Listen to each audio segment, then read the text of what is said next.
नमस्कार, अस्सलामु अलैकुम। आप देख रहे हैं दीन दुनिया। मैं हूं इमरान खान और हमारे साथ हैं सीनियर जर्नलिस्ट, सीनियर सहाफ़ी, मिडल ईस्ट में रहकर पत्रकारिता अंजाम दे चुके ज़ैगम मुर्तज़ा साहब। ज़ैगम साहब, स्वागत है आपका लाइव हिंदुस्तान पर। जी, धन्यवाद आपका और आपके दर्शकों दोनों का। जी। जी, समझना चाहेंगे आपसे, इस वक़्त हमारे बहुत से दर्शक भी आपको सुनना चाह रहे थे कि आगे क्या होगा? इमाम ख़ामनेई की तदफ़ीन तो हो चुकी है, लेकिन मिसाइलें इधर से भी जा रही हैं, बम उधर से भी आ रहे हैं। आगे क्या मुस्तक़बिल? देखिए, जैसा पहले भी हमने कहा था कि जो युद्ध विराम है वो युद्ध का अंत नहीं है, और युद्ध तब तक अंत नहीं होगा जब तक दोनों में से कोई एक पक्ष बैकआउट ना कर जाए पूरी तरह और मैदान छोड़कर ना हट जाए। और जो वर्तमान परिस्थितियां हैं वो पॉलिटिकली दोनों के जो होम ऑडियंसेस हैं वो उन्हें गवारा नहीं करने दे रहे हैं कि दोनों में से कोई एक पक्ष मैदान छोड़ दे। ईरान के साथ मसला, जैसे हमने पहले भी कहा था कि अयतुल्ला खामेनी इस बारे में बहुत पहले कह चुके हैं कि जो वेस्टर्न वर्ल्ड है और ख़ास तौर पर अमेरिकन लेड जो अलाइंसेस हैं, जिसमें ये इसराइल है या यूएई है, इनके साथ मसला ये है कि इन्हें डोमिनेंस की आदत है और जब तक ये समर्पण नहीं करा लेंगे इन्हें लगेगा कि भाई हम हार रहे हैं। और ईरान की जो फितरत है, ईरानियों की जो फितरत है, उसमें समर्पण है नहीं। तो ये कन्फ्लिक्ट अभी चलने वाला है और ये चाहे उसका हो सकता है कि जो इंटेंसिटी है वो कम ज़्यादा होती रहे, लेकिन अभी जो हालात हैं उनमें लग नहीं रहा है कि ये वॉर रुक रही है या वॉर ख़त्म हो रही है। क्योंकि वॉर ख़त्म होने के दो हमने आपको बताया कि दोनों में से कोई एक पक्ष या तो वैचारिक धरातल अपना छोड़ दे या मैदान छोड़ दे। और वो मसला क्या है कि डोनाल्ड ट्रंप अगर मैदान अभी छोड़ देते हैं तो अभी ये तो वॉर अभी ख़त्म अगर करके निकल भी जाए, या जो MOU है, जो उसका मैसेज गया है पूरी दुनिया में, ये हुआ कि भाई अमेरिका ने पहली बार झुक के कहीं किसी MOU पे साइन किए या कोई किसी ट्रीटी के उस पर या बातचीत के टेबल पर अमेरिका आया, वरना अमेरिका का रिकॉर्ड ये रहा है। और ख़ुद ट्रंप ने भी कहा था बीच में कि हम किसी देश को हराने के लिए नहीं जाते, हम वहाँ जाते हैं, अवैध कब्ज़ा करते हैं और उसके बाद 15-20 साल वहाँ रहते हैं और अपनी मर्ज़ी से छोड़ के आ जाते हैं। वहाँ के रिसोर्सेज यूज़ करते हैं, वहाँ की सरकारें हम तय करते हैं, वहाँ का जो तंत्र है वो हम विकसित करते हैं, हम बताते हैं। ईरान में ऐसा नहीं हो पाया। जिस उम्मीद के साथ डोनाल्ड ट्रंप या उनके अलाइज ईरान वॉर में आए थे, वो उम्मीदें भी उनकी पूरी नहीं हुई। वहाँ पर उनसे रिजीम चेंज नहीं हुआ। ठीक है कि कुछ लोग, कुछ कैजुअल्टीज़ हुए या टॉप पे कुछ लीडर्स को उन्होंने टारगेट कर लिया, लेकिन रिजीम इंटैक्ट है। ईरानियन जो लोग हैं वो अभी नेशन या रिजीम के साथ में भी खड़े हुए नज़र आते हैं और अभी सिस्टम में कोई ऐसा रेवोल्यूशनरी बदलाव ऐसा नहीं नज़र आ रहा जिसमें अमेरिका अपने जो वोटर्स हैं या जो अपनी ऑडियंसेस है उन्हें ये बताने में कामयाब रहे कि हम युद्ध जीत गए हैं। अब कुछ दिन बाद, अभी नवंबर में मिड टर्म है, डोनाल्ड ट्रंप को मिड टर्म का सामना करना है और मिड टर्म में अगर ये रिपब्लिकन पार्टी ये इस मैसेज के साथ जाती है कि ईरान वॉर हार के आ रहे हैं या इसराइल को हम सिक्योर नहीं कर पाए, क्योंकि इसराइल की जो सिक्योरिटी एक बड़ा इशू रहेगा। आईपैक की वहाँ बड़ी एक लॉबी है, जो जीविश लॉबी है, वो रिपब्लिकन पार्टी के लिए लॉबिंग भी करती है और उनका एक कोर वोटर भी जो जीविश लॉबी है वो रहा है। तो जाहिर सी बात है, इस मैसेज के साथ में डोनाल्ड ट्रंप इलेक्शन फेस नहीं करना चाहेंगे और मिड टर्म हारने का मतलब ये है कि डोनाल्ड ट्रंप का ये आखिरी टेन्योर है। लेकिन रिपब्लिकन पार्टी रिस्क नहीं लेना चाहेगी हार वाला, क्योंकि अभी 2 साल इसके बाद और बचेंगे और वो वाला जो रिस्क है वो जाहिर सी बात है वो अमेरिका के लिए, जो अमेरिकन जो एक लीगेसी या एक जो उनका डोमिनेंस है पूरे वर्ल्ड में, उसके लिए भी अच्छा साबित होने नहीं जा रहा है। और ख़ास तौर पर जी, इसलिए अगर हम देखें तो आप कहते हैं कि युद्ध का अंत इतनी आसानी से नहीं होता है, तो ये जंग अपनी तरह से चलती रहेगी। देखिए, जंग का मसला वही है कि दोनों में से कौन सा पक्ष अपने आप को हारा हुआ मान ले या कमज़ोर मान ले। ईरानियंस तो पहले दिन से उनके पास जो उन्हें नुकसान होना था या उन्होंने जो खोना था वो खो चुके हैं, उनके पास अब खोने के लिए कुछ नहीं बचा है। अमेरिका के पास खोने के लिए भी बहुत कुछ है और पाने के लिए भी बहुत कुछ है। खोने के लिए मसला ये है कि जैसा हमने कहा कि जो एलाइज़ हैं, अमेरिका लड़ाई नहीं चाहता, या डोनाल्ड ट्रंप से अगर आप बात करेंगे रोज़ उनके बदलते बयानों से आपको क्लियर हो रहा होगा कि अमेरिका इस युद्ध में नहीं जाना चाहता था या नहीं टिकना भी नहीं चाहता।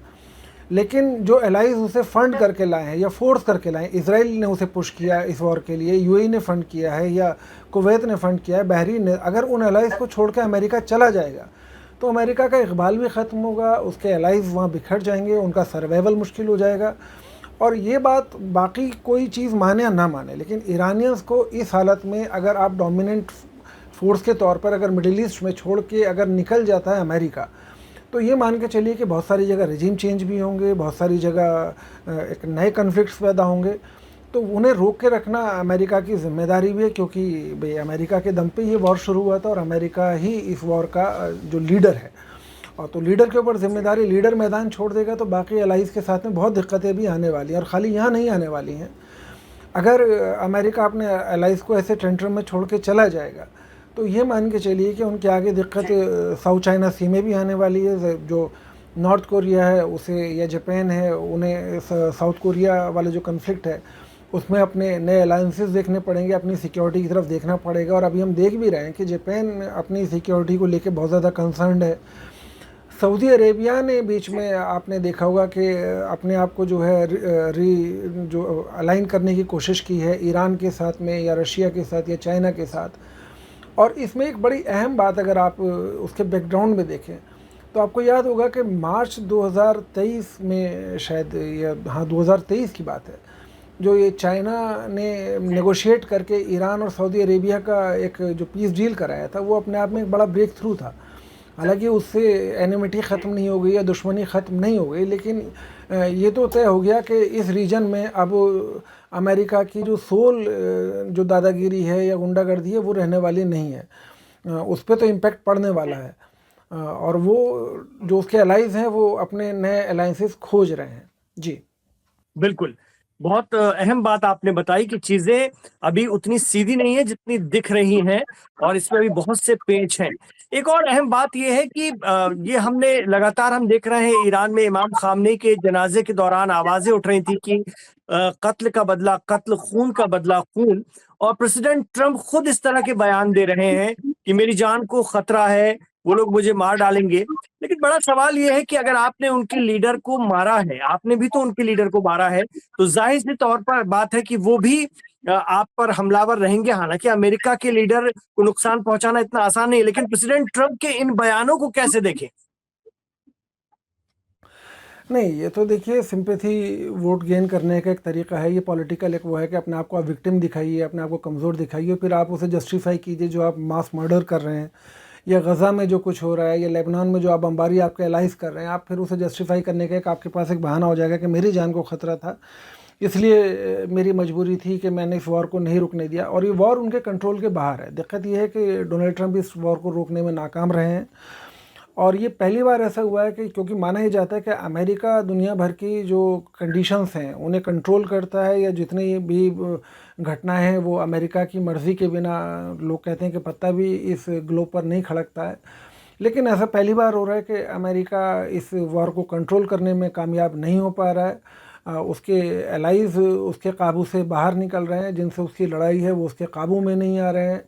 उसके जो अर्माडाज हैं, उसके जो बड़े बड़े मिसाइल्स और डिफेंस सिस्टम्स हैं, वो सब फेल होते नज़र आ रहे हैं। और पहली बार ऐसा हो रहा है कि उनके मतलब जो वॉर मशीनरी है, और जिसके लिए अमेरिका जाना जाता है कि उसके पास वॉर लड़ने के बहुत सारे रिसोर्सेज हैं, बहुत सारा पैसा है, वो पहली बार उस पर सवालिया निशान लग रहे हैं कि अमेरिका के पास अगर इतने रिसोर्सेज हैं तो फिर सीज फायर में क्यों चला गया, या फिर दोबारा वॉर लड़ने के लिए उसे अपने आप को जो अपनी एनर्जीज हैं वो रिकलेक्ट करने के लिए क्यों उसे फिर इतनी ज़िल्लत उठानी पड़ी।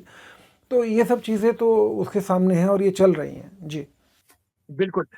एक आखिरी सवाल मेरा दीन दुनिया में आपसे कि ईरान ने जिस तरह से पलटवार किया है, जनाजे के ही दौरान उस पर अटैक किया गया, उसके कई ठिकानों पर अटैक किया गया, खासतौर से होर्मुज को खुलवाने की चाल थी, वो कोशिश नाकाम रही ऐसा लग रहा है।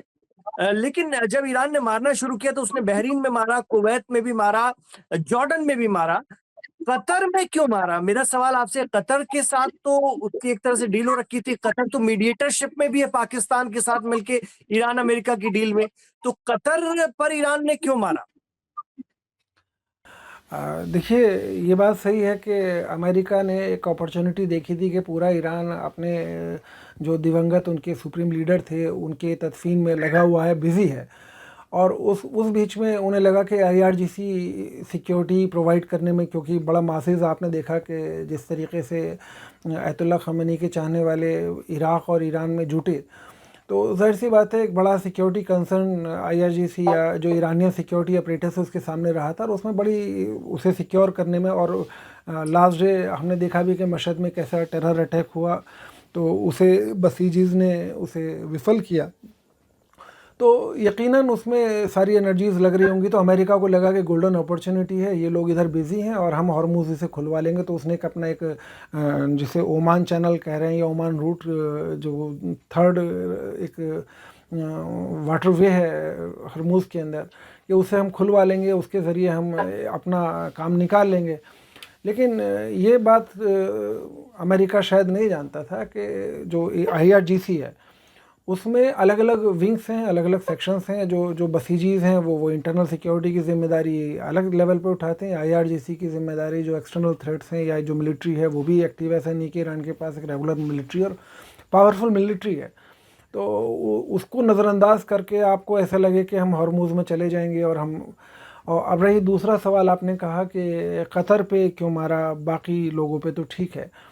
तो आप बार ये क्यों भूल जाते हैं कि जो वेस्ट एशिया के अंदर अमेरिका का सबसे बड़ा जो मिलिट्री एलाई है वो कतर है, और सबसे बड़ा जो मिलिट्री बेस है वो भी कतर है, और सबसे ज़्यादा अभी भी बहरीन में अगर आप जाकर देखेंगे, बहरीन में या UAE में या कुवैत में, या तो वहाँ पर जो ईरानियन बमबारी में या पिछले जो मिसाइल अटैक्स हैं उसमें ऑलरेडी बहुत नुकसान हो चुका है। और वहाँ पे ईरान के पास डैमेज करने के लिए या अपने आप को ये बताने के लिए कि डेटरेंस प्रूव करने के लिए अपना, कि आप अगर हम पे हमला करेंगे तो हम आपका उससे 2 गुना नुकसान या 10 गुना नुकसान कर देंगे, तो ये बताने के लिए कतर के अलावा उनके पास अब शायद ऑप्शन अपने करीब में बचा नहीं है।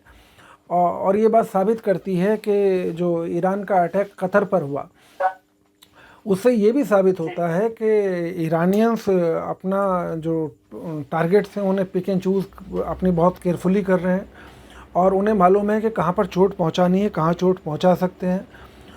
और ये भी इससे ये तय हुआ कि कुवैत में या बहरीन में ईरानियंस इतना नुकसान पहुँचा चुके हैं कि उनके पास अब कुछ डैमेज करने के लिए शायद उनके पास टारगेट पे है नहीं। तो बगदाद या इराक़ उनके पास बचता है, कतर बचता है, जॉर्डन बचता है। जॉर्डन में भी जो अमेरिकन रिसोर्सेज हैं तो वो टारगेट हो सकते हैं। सऊदी में अभी है, लेकिन सऊदी के साथ में ईरानियंस का जो बैक चैनल डिप्लोमेसी चल रही है उसे वो ख़राब नहीं करना चाहते।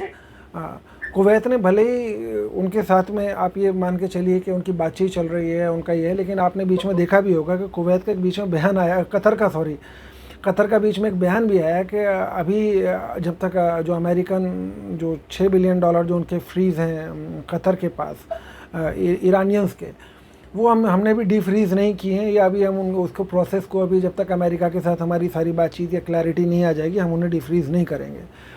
तो ये शायद एक मैसेज भी होगा कि आप अभी भी डुअल गेम खेलने की कोशिश कर रहे हैं। आप हमारे साथ बातचीत कर रहे हैं, हमारे साथ बैक चैनल डिप्लोमेसी कर रहे हैं, हमारे साथ आप ये बता रहे हैं कि हम आपके साथ रिश्ते सुधारना चाहते हैं, लेकिन आप अमेरिका को भी नहीं छोड़ रहे हैं, और अमेरिका और इजराइल के साथ में आपके जो अलाइंसेस हैं वो भी चल रहे हैं। फिर एक मैसेज ये भी था कि देखिए अब टर्की में अभी जो नेटो की जो मीट हुई उसके बाद में जो अमेरिकन जो डिप्लोमेट्स हैं या जो अमेरिकन फॉरेन डिपार्टमेंट के जो लोग हैं उनका किन किन लोगों के साथ फ़ोन कनेक्ट हुआ या किन लोगों के साथ बात की, मिडिल ईस्ट पे जो चर्चाएं हुई हैं, तो उसे लेके भी ईरान बहुत ज़्यादा कंसर्न है और वो नहीं चाहता, और ये थ्रेट बनाए रखना चाहता है। डेटरेंस बहुत ज़रूरी है कि ये डर रहना चाहिए कि अगर हमारे ऊपर हमला होगा या तो सेफ़ या सिक्योर कोई नहीं है, या कोई मान ले कि भाई हम यहाँ बातचीत कर लेंगे और उधर हम दोनों तरफ अलायंस में भी रहेंगे, तो वो पॉसिबल अब नहीं है।